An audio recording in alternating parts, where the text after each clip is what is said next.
Welcome back to the Millionaire Real Estate Agent with Nathan Najib, the blueprint to becoming a millionaire real estate agent. Today is a good topic I want to chat about, and I feel like because I started in a downturn. I got my real estate license in 2007. As we were coming off the peak in 2008, when everything turned. So it was about kind of similar market that we're having now. There was more stock and a little bit less buyers, and then it got worse until 2010, 2011, and then the earthquake kind of like helped everything got better.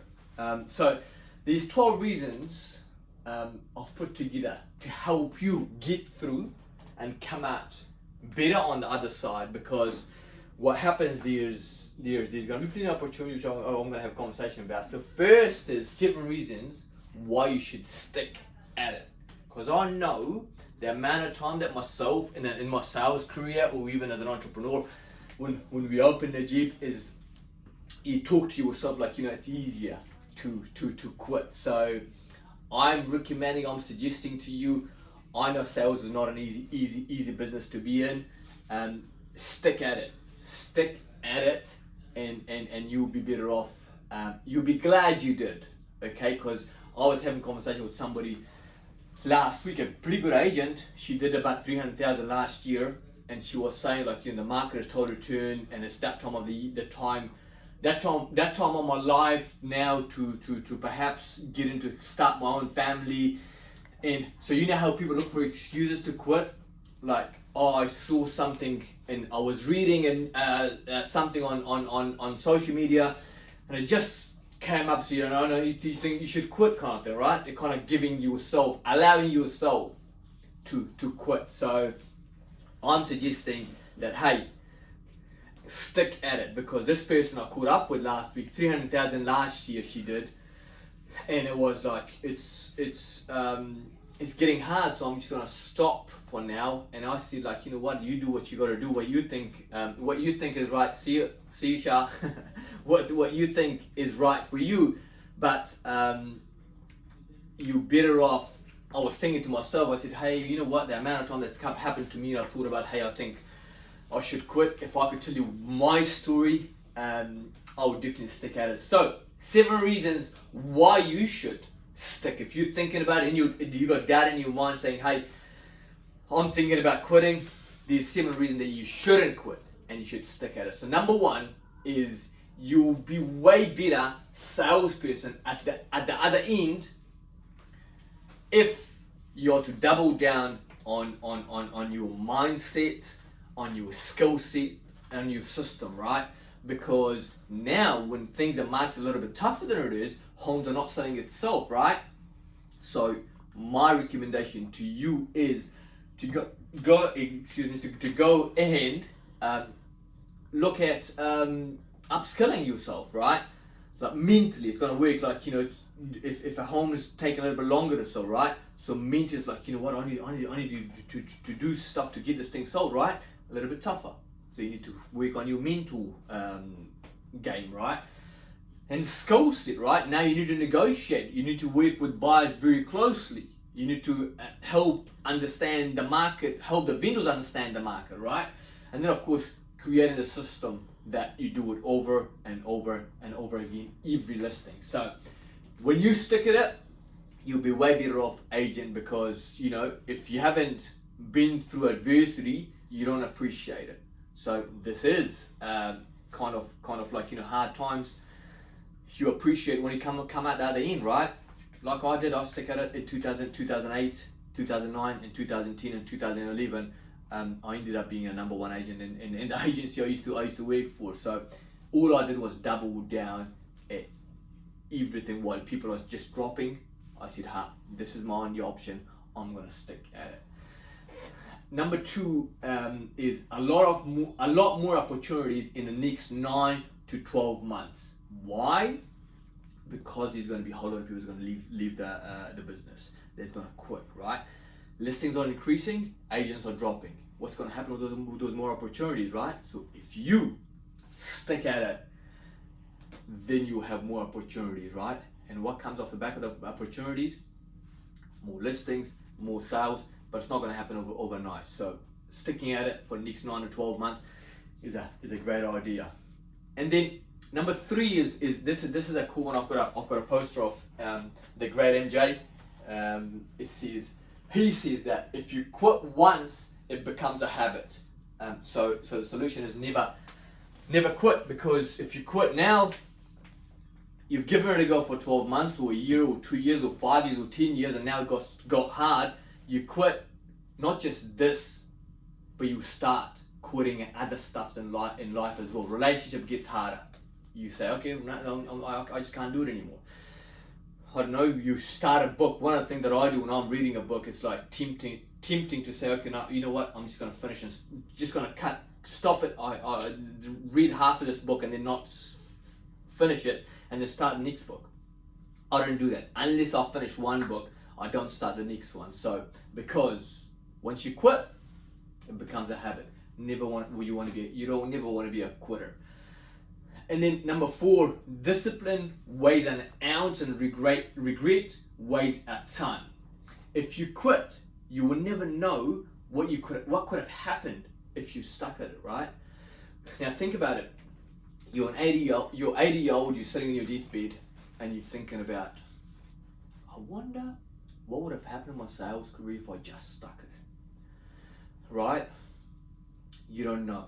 You wouldn't know, and you'll be regretting it, right?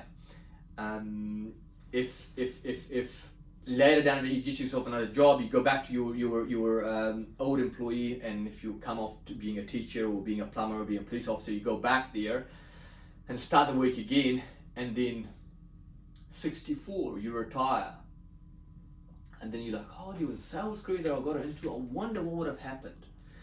I was catching up with somebody yesterday at one of my auctions, and the guy was telling me, he's an old guy, probably in his 70s, and he was saying, I used to sell real estate. And I stopped selling and I asked him why, and he said, yeah, I just thought I thought it wasn't working for me, right? Most people quit sales career because it wasn't working for them. They think it's easy to get into, right? But I was thinking about to myself, I was just wonder what would have happened if this guy stuck at it, and I'm sure he's thinking about it himself. So regret weighs a ton, and discipline weighs an ounce. Harder now, and then you'll be pleased over the other end. Number 5, anything worthwhile is worthwhile the effort. Nothing good ever comes easy. If it's in a relationship, you stuck at it, now you got beautiful babies and beautiful family with your wife or with your partner. If it is a business, like as I said, like, amount of time when you're starting a business, the amount of time you're thinking about it, having sleepless nights, you're thinking about, what's going to happen. Like this week, I can't. It's kind of hard to pay my PA when I started in the business, but you stick at it. You stick at it, and like I said, if it was easy, I told my sales teams, like, if it was easy, anybody would do it. So be pleased. Be thankful is hard, right? And same as, like, if it was open a company, if it is doing whatever, it's hard. But I'm pleased it is hard, because only the ones that are prepared to, the one that's got the discipline, the one that's got the courage, the one that's got the heart to carry on, they're the ones that do well. Number 6, you are a lot closer than you think you are.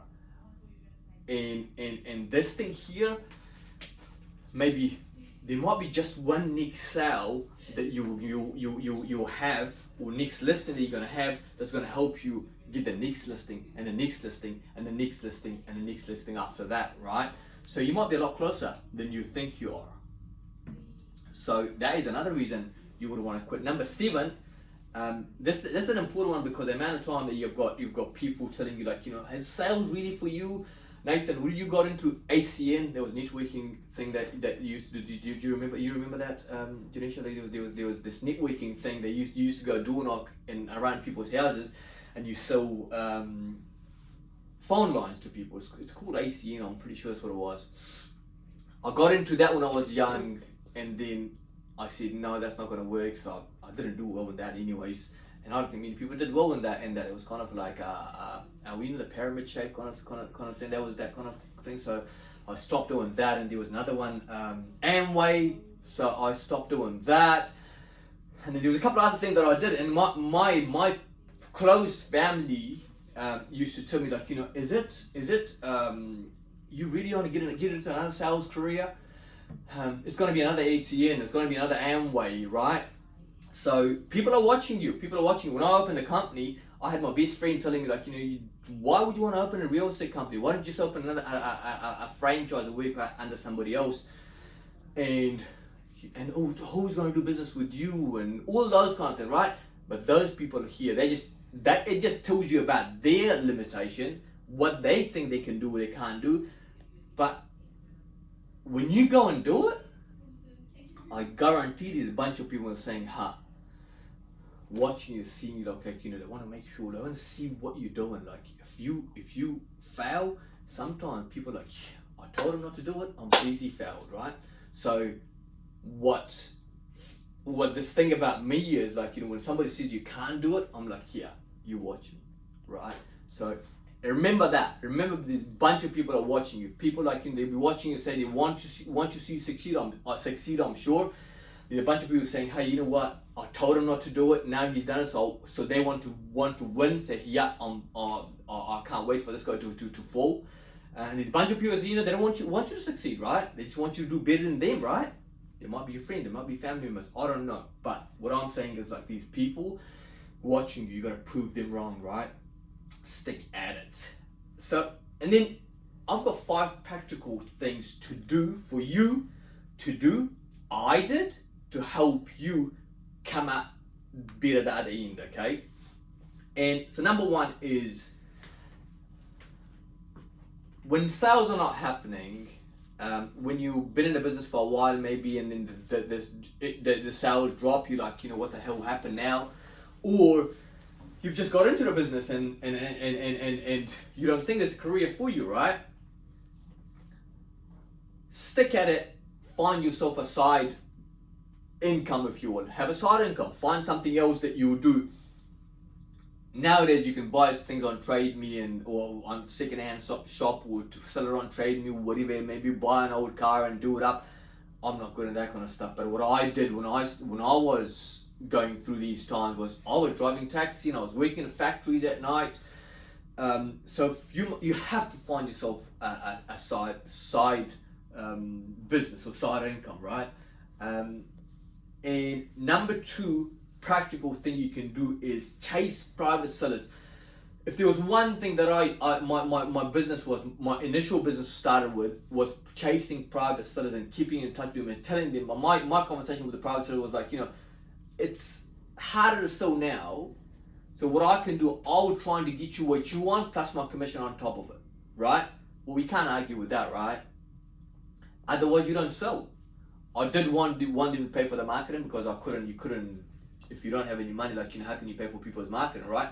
So chasing private sellers, chasing expired listings, because expired listings is another one, because most agents in this time, even if they have more listings, they can't sell, because in this market you need skill to be able to sell property that you list. And most agents, from my experience, they don't communicate with their vendors. So if you go and follow up with the vendor first month when they list a property, great, congratulations, you listed a property, get their numbers, in 90 days give them a call, or 45 days give them a call, say, I'm just curious how you're getting on. Great, you're doing well, fantastic. 90 days, the agent's forgotten about them, right? So now you can go to them and say, hey, you know what? I told you I've been in touch with you like this for 90 days or for 120 days. Now, why don't we do business? Put me to work, and I'll tell you how hard I'm going to work for you, right? And then number 3 is, it's an important one, but most people forget about this. What they do is they hunt for today's business, okay? That's the salespeople. Human mentality, really. Think about today. What I'm recommending is, in this time, having this long-term, a marathon mentality, rather than a short-term mentality. Like thinking about being with radical transparent with people, with sellers, with buyers, putting price guides on your properties, putting all the information on the website, and working, creating raving fan one person at a time, right? So having the long-term mentality rather than a short-term, about thinking about sale today and upselling clients everywhere. So, and that's a quick way to just burn your sales career. Or you might be told that go and auction every property, you go and just list auctions just because that's what you've been told. No, you have to have a think about it, see if this suggestion that you're giving to the client is it best for the client. It's always about the client, because the client, remember, is yours. It doesn't belong to the company. The client is yours. You take care of them. They're going to refer you to your family and friends. So having this mentality of what's bringing to the next one, is being a farmer rather than a hunter. A hunter goes there and points the gun, kills the stock or the rabbit and eats it, right? And that's just feeds them for a night, right? We are farmer mentality. A farmer thinks about, I'm gonna plow this ground, I'm gonna put seed on it, I'm gonna water it, and in 12 months time it's gonna give me heaps of fruit, right? So having a farmer's mentality rather than a hunter's mentality, right now, more important than ever. And then number 5 is, I think, the secret to having successful and sustainable business. Having 1,000 clients in an area, and for the next 12 months, for the next 9 months, there's going to be agents dropping, there's going to be listing raisings, the more listings on the market, stocks, there's going to be more stock, is 29% more than what it was last year this time, right? So stock increasing, and then you want to make sure you've got 1,000 people. If it's in your database, if it is in your area where you're specializing in, everybody knows you, and you know every house in the area. What the most expensive house sold for, what's the cheapest house sold for, what's the kind of style of houses in your area, what's the most favorite cafe in the area, and everything about the area, right? Or if you're working in a database, work the database like there was no tomorrow. Like make sure you're following every single up, clean everything up, every client. So a clean database, what I call, is first name, last name, email address, and the address, and when they bought the property, right? So having a clean 1,000 clients that know you by your first name, and the next 12 months is a great time to do. So stick at it, and I think the future is very, very bright for the ones that's going to stick at it. And you've got all these points, people to prove wrong, and all those things to do. But in order to do that, following these steps, in the past we've spoken about mental fitness, mindset, skill set, and system. I call them the Najib triad. You go watch those past videos. Maybe we can put a link below for our mental side of the thing, the mindset, okay? We'll put that link, watch that video, and then subscribe to our channel below. I hope it's been of help to you. Have a happy Easter, and I'll see you guys next week. Salute and thank you.